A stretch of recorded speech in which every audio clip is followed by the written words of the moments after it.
সুপ্রিয় দর্শক, কৃষি ও খাদ্য নিরাপত্তায় নাগরিক কণ্ঠ খেতেপাতের পক্ষ থেকে আপনাদের সকলকে আন্তরিক শুভেচ্ছা জানাচ্ছি। ঈদ ঘনিয়ে আসছে।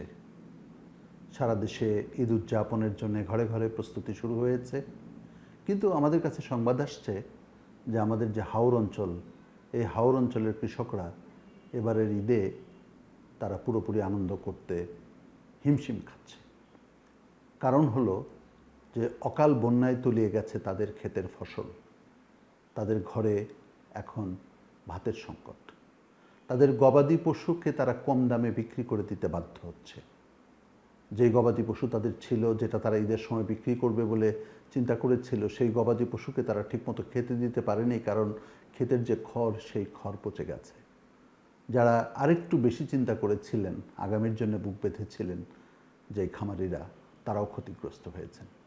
সামগ্রিকভাবে হাওরের যে কৃষক, কৃষিভিত্তিক সমাজ, কৃষিভিত্তিক পরিবার, তারা প্রত্যেককেই এখন নুন আনতে পান্তা ফোরানোর সংকটে রয়েছেন, হিমশিম খাচ্ছেন। এই পবিত্র ঈদের সামনে তাদেরকে কিভাবে একটু স্বস্তি দেওয়া যায়, সেই বিষয়টি আমরা সরকারের দৃষ্টিগোচর করতে চাই।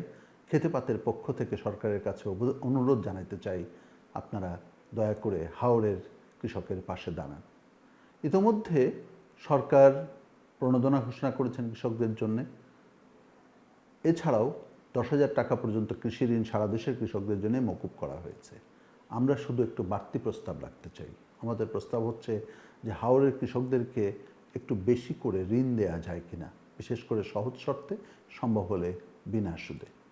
তাতে করে যেটা হবে সেটা হচ্ছে যে এই কৃষকরা, তারা যদি সরকারের কাছ থেকে কিছু ঋণ সুবিধা পায়, তা দিয়ে তাদের যেই কৃষি অর্থনীতি আছে সেটিকে তারা হয়তো আবার একটু নতুন করে দাঁড় করাতে পারবেন, এবং তাদের যে ছোটোখাটো সংকটগুলো আছে সেই সংকটগুলো তারা মোকাবেলা করতে পারবেন। এবং যখন তারা আবার ফসল ঘরে তুলবে, সেই ফসল ঘরে তোলার মাধ্যমে তারা হয়তো সরকারের ঋণটাও শোধ করতে পারবে। আমরা পুরো বিষয়টাকে মানবিক জায়গা থেকে দেখতে অনুরোধ করছি। আমাদের কৃষকদের মুখে যাতে একটু হাসি ফোটে, সেই পরিকল্পনার কথা বলছি। আমাদের মাননীয় প্রধানমন্ত্রী বলেছেন যে তিনি শুধু স্বপ্ন দেখতে চান না, তিনি সত্যিকারের পরিকল্পনা চান এবং পরিকল্পনার বাস্তবায়ন চান। কথাটি অত্যন্ত সুন্দর এবং তাৎপর্যপূর্ণ।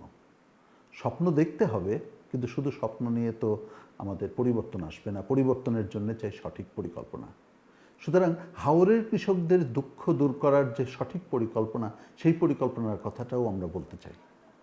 আমাদের প্রতি বছর বন্যা অথবা খরায় আমাদের কৃষকরা ক্ষতিগ্রস্ত হবেন, তাদের জন্য কোনো পরিকল্পনা থাকবে না। বিশেষ করে কৃষি ঋণ এবং কৃষি ইন্স্যুরেন্স বা বিমার কথা, যেটা আমরা দীর্ঘদিন ধরে বলছি, আমাদের কথাগুলো কি শুধু কথাই থাকবে, হাজারো কথার ভিড়ে হারিয়ে যাবে? আমরা তো পরিকল্পনার কথাই বলছি। মাননীয় প্রধানমন্ত্রী যেটি বলছেন, আমরা তো সেই কথাটাই বলছি, এবং আমরা তারই অংশ হিসেবে আমরা সরকার প্রধানের কাছে বলছি যে হাওরের কৃষকদের জন্য একটা বিশেষ মেয়াদি ঋণ, বিশেষ করে ঈদকে সামনে রেখে চালু করা যায় কিনা দয়া করে ভেবে দেখবেন।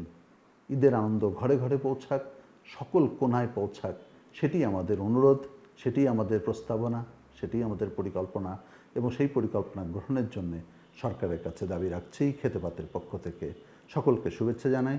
ধন্যবাদ।